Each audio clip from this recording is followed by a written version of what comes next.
Départ donné, Paris-Nice est le premier grand événement de la saison cycliste, la première grande course par étape de l'année en France. À Mantes-la-Jolie, les 21 meilleures équipes du circuit sont réunies pour leurs sprinters et parmi eux, un vice-champion olympique qui découvre cette épreuve renommée. C'est mon premier Paris-Nice, je suis tout jeune encore dans le métier, c'est que ma deuxième saison professionnelle, donc c'est sûr que voilà, je suis excité à l'idée de prendre le départ d'une si grande course. Quand j'étais gamin, je regardais Paris-Nice à la télé, maintenant je suis au départ, donc c'est sûr que ça fait bizarre. Si la saison commence en janvier, pour certains plus expérimentés, Paris-Nice est leur premier objectif, l'occasion de sortir d'une longue et dure préparation.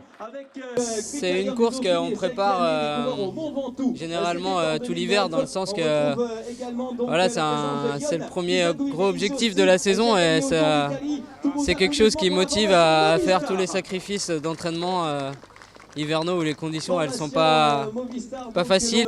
Appelée course au soleil, Paris-Nice ne dure qu'une semaine, ne laissant donc aucune place à l'erreur. C'est d'ailleurs cet aspect tactique que le directeur du Tour de France met en avant. C'est d'abord déjà une très grande épreuve que chaque coureur veut mettre à son palmarès, mais c'est aussi une épreuve où l'intelligence de course est importante. Sur Paris-Nice, il faut à la fois savoir frotter les premiers jours, mais être là quand la route s'élève.